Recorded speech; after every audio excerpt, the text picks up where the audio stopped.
habeenkii u horeysayna waxaan qabtay buu yidhi lacagtii anu aan rabay waan kaa sameeyey.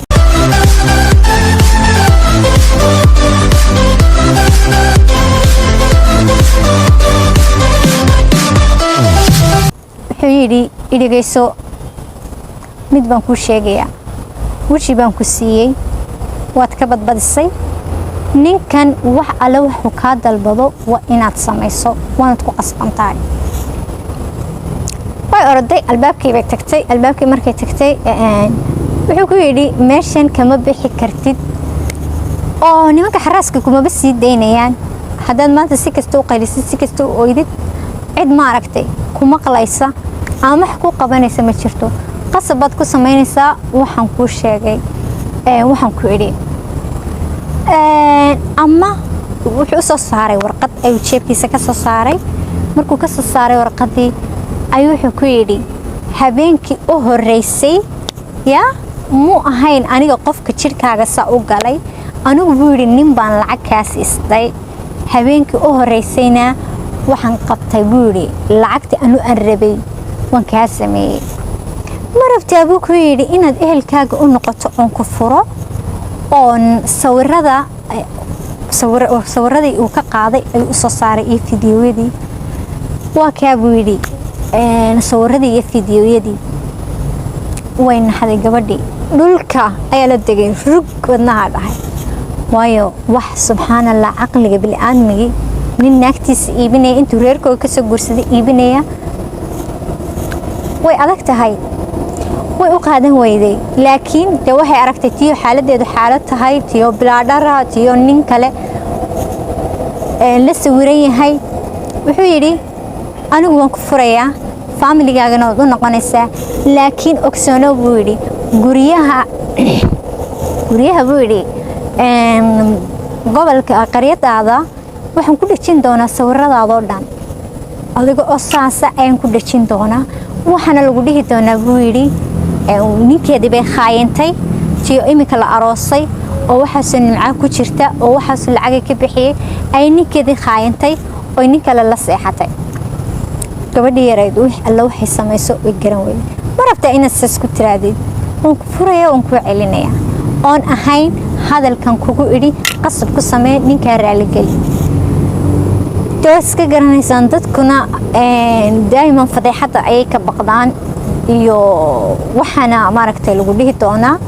gabadhii mid labaad waa dadka gobolku, dadka magaaladana way kasii xag jiraan, dadka baadiyaha iyo waxaas way kasii xag jiraan oo tuulooyinka ku nool. way naxday, waxay samaysay garan weyday.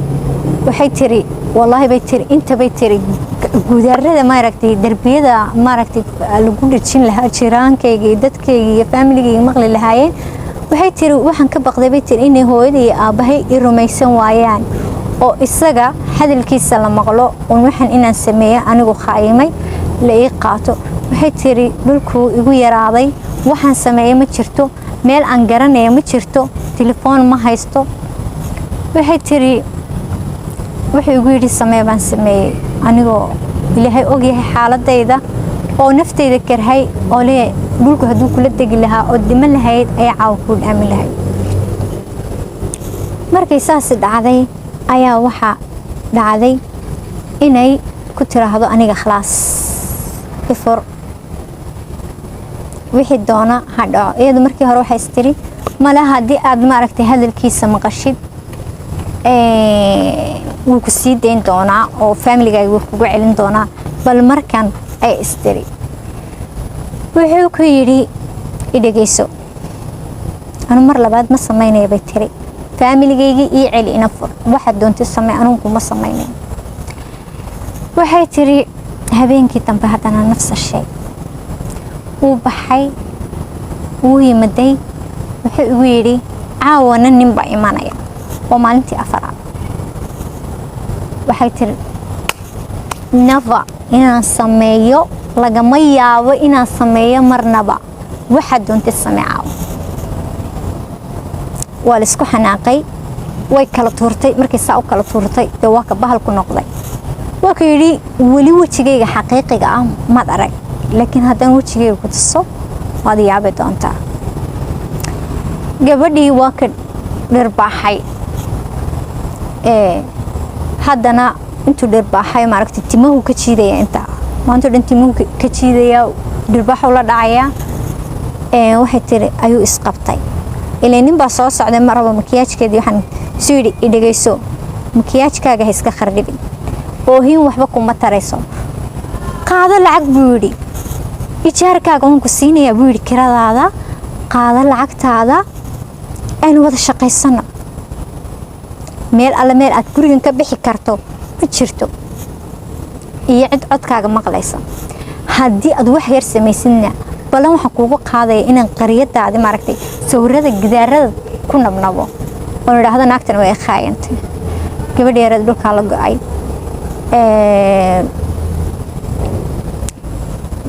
waxay tiri aniga lagama yaabo inaan sameeyo wuu iska baxay markuu iska baxay wuxuu ku yidhi caawa aan ku imaad adig oo diyaar garoobay oo isdiyaariyay wuu iska baxay way ka daba baxbay istiro way daba oroday albaabkan ka baxbay isla anu ma sameynay leedo ka daba qaylinaysa nimankiiba albaabkii de lagama sii deynay iyadoo wala soo celiyay maalintii dhan say u fadhiday ayaa waxa dhacday inuu ugu yimaado meeshii haddana dil labaad loogu daro oo nafsal tahdiidkii baa socda يعني waxa ka go'an inuu ku yiraahdo sawiradaasaan san sameynaya samee bay tiri waxa doontid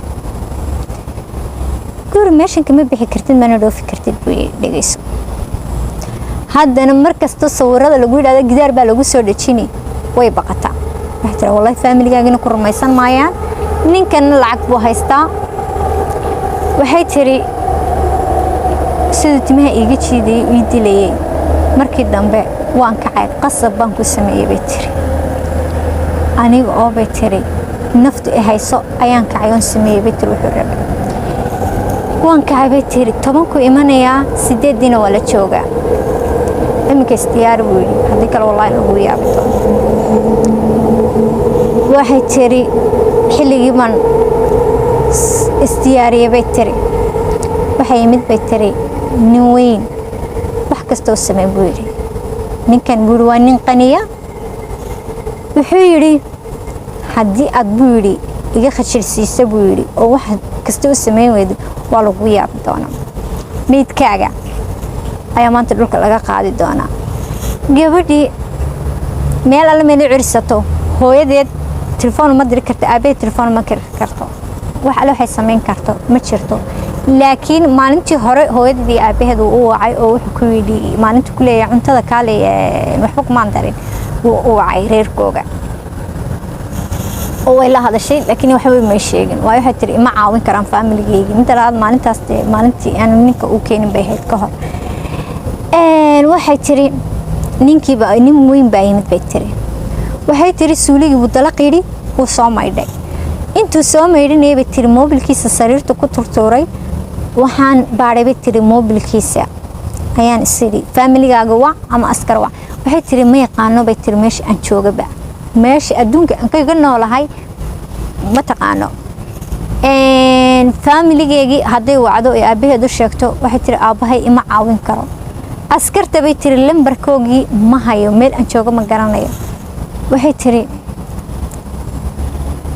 waan diiday ninkii wuu soo dhawaaday quruxdaydu amaanaa habeenkii oo dhan bi amaanayay waxay tiri waan qabtay waan kala tuuray ninkii waxay tiri waa ka saas yiraahdo bay tiri igu xanaaqay bay tiri ay dhigayso nimanka buu yiri security-ga iyo ninkaagii ayaan kuugu yeedhi buu yiri hadda ogolaan weydid waxaan rabana adii sameey weydid waxay tiri intay nimankaas ku qabqaban lahaayeen ay fadaxadaad cirka gaari lahayd ninkaagii lagu yeedhi lahaa bay tiri ayaan bay tiri wuxuu dhacaya ha dhacay tiri ayaa nafta ay haysa intay niman maanta caawdin qabqaban lahayn fadaxadeedu intii ka weynaan lahayn waan ku qasbanaaday bay tiri aniga oo naftayda nacay oo islamidima isgelisa ayaan sameeyay bay tiri iyo celi baan ku yiri bay tiri markuu ga tagay bay tiri ninkii markuu tagay ayuu ka yimiday waxay tiri isagii baaba igu soo dhawaaday ugu dhagdhagaya waxay tiri saasaan u kala tuuray maba moodid bay tiri ninkii iminka ninka kale ii soo diray. subxaanallah, dad baa sharafta ka dhintay oo sharaftooda lacag siista intii gabdhaha bini'aadmiga soo guursadaan.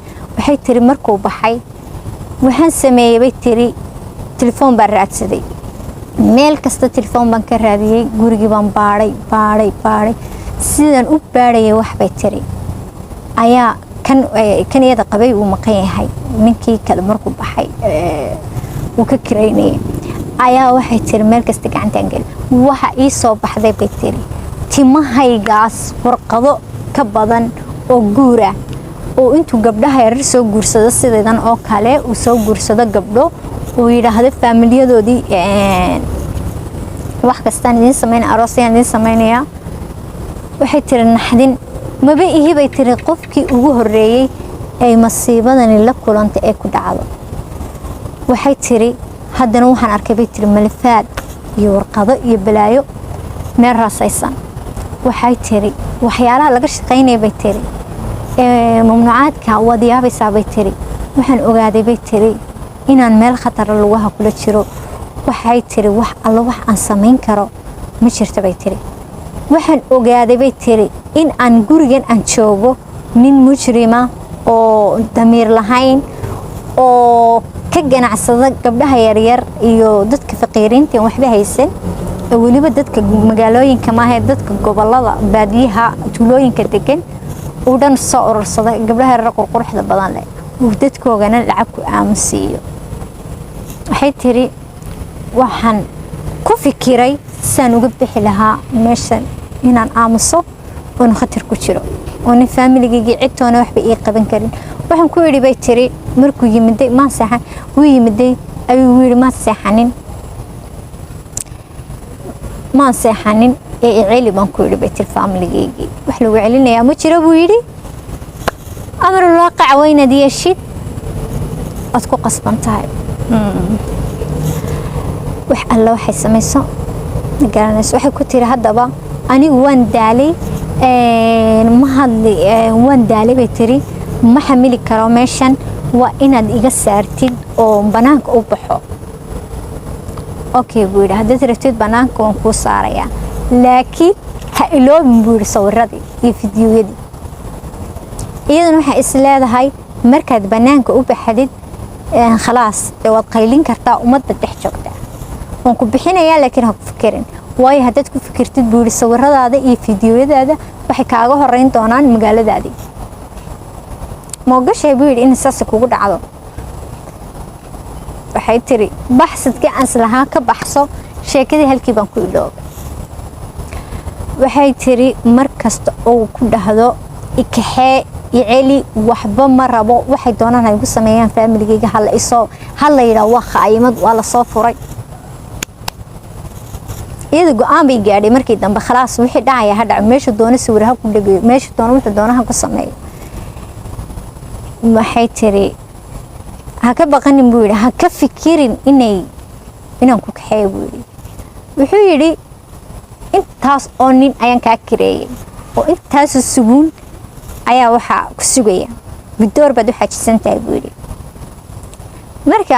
marka ay dhammaadaan ayaan ku kaxaynaya, waana niman taajiriina buu yidhi, niman isnacay khalaas buu yidhi, warka badan yare fadhi meel. waxay tiri nolol iima taalo bay tiri, waxaan sameeyay ma garanayo. sheekada sidii bay ku socotay bay tiri shuhuur, ayaamo, bilo. waxay tiri aniga oo waxaan sameeyay garan la oo nafta i hayso oo markii u dambeysay isla ma istishaa ayuu maalin ii soo galay 3 bilood ka bacdi. wanaana maalin kaliya ayaa la ii saaray bay tiri ayuu soo galay kiyo sita bay tiri sida bay tiri laba tigid. markaasuu yidhi na mari waynu tegaynaa. markaasaan ku yidhi bay tiri xaggee tegaynaa? markaasuu yidhi waan ku celinayaa. saan yidhi bay tiri alxamdulilah marun hadduu ilaahay meeshaan iga saaro. waxay tiri faamiligayga waxba maan sheegi jirin bay tiri, waayo waxaan ka baqayaa bay tiri markii dambe 3 bilood haddii aan wayla hadli jirtay faamiligayga. markii dambe waxay tiri haddaad u sheegto waxba ima samayn karaan. wuxuu yidhi ina mari 3 bilood ka bacdi reerkiina baan ku celinayaa khidada aynu ku dhahayno familigaaga waxa weeyaan inaan ku nidhaahno anigu ilmo ma dhalayo waxaan ahay qof aan waxba dhali karin oon caruur yeelanaynin sidaas darteed gabadhiina waan furayaa wuu celiyey gobolkiiba tuuladeedii buu celiyey tuuladeedii markuu celiyey sidii buu familigii ku yidhi waxa lagu yidhi seed ku ogaatay aabihii inanta dhalay gabadha dhalay baa ku yidhi sideebaad ku ogaatay inaad saas tahay wuxuu ku yidhi anigu waan xanuustay markaan xanuustayna waxaa la igu yidhi caruur ma dhalaysay saasata iyadana maadaama gabadh yar tahay oo iminka 18 jira waxaan is idhi mustaqbalkeega hadda yacin nolosheeda ku ciyaaray markii uu xaggaa tegay may balqin oo ma aragtay ma ashkataynin waxba may samayn wax xarakaad may samaynin waxay ka baqanaysaa markasta sawirada iyo fiidiyowgaas ninkiina reerkii lacag badan ayuu siiyey si ay u aamusaan aan looga shakiin gabadhoodina ma hadli karto waxay tiri waan guursaday kadib waan guursaday noloshayda bay tiri waa markii ugu horeysay aan ka hadlo ayay tiri waxaan uga hadlayaa bay tiri anigu waxaan moodaa bay tiri inay shalay qisadan ugu dhacday waqti dheer ba ka soo wareegay laakiin bay tiri anigu waxa ila tahay shalay kale inay ugu dhacday ay ii tahay waan xamili waayay waxaasoo dhan inaan haysto oo qalbigayga ku qarsoonaado midda labaad ha u noqoto tusaale dadka kale siday u maqlaan oo u ogaadaan oonay gabdhahooga ugu darin nin aan la garanaynin oo lacag haysta waxay iibsadaan bay tiri nimankani gabdhaha yaryar ee meelaha tuulooyinka ku nool ama gabdhaha faqiiriinta ah een cidna raadinaynin ee dadka masaakiinta ah een awoodin inay ashkateeyaan ama ceeb ka baqanaya ha ku darina gabadhiina nin aydan garanaynin adduunka waxaan is idhi bay tiri ma lacagta ninka ayaa dhibaatadan kuugu wacan inaad guursatay nin lacag leh aad maqashay aad yeeshay mise waxa kuugu wacan bay tiri quruxdaada ayaa waxaasoo mashaakila ku keentay mise aabbahay ayaa markiiba markuu lacagtii meherka la bixinayo maqlay ogolaaday oo igu daray bay tiri haddaan anigu yaraa waxay tiri ma garan karo bay tiri dhibteeda waxa ii keentay laakiin way caddahay waxaan idinkala dardaarmayaa bay tiri aabbayaasha iyo faamiliyada faqiiriinta ah inay gabdhahooga aanay ku darin nin meel aan ku yimid aan la garanaynin oo wuxuu yahay aan la aqoonin waayo isagu muu deganayn meeshan aan deganahay qof intuu magaalo ka soo saafiray waddan ka soo saafiray waddan kale yimid buu ahaa oo raadinaya dadka masaakiinta wassalaamu calaykum waraxmatullaah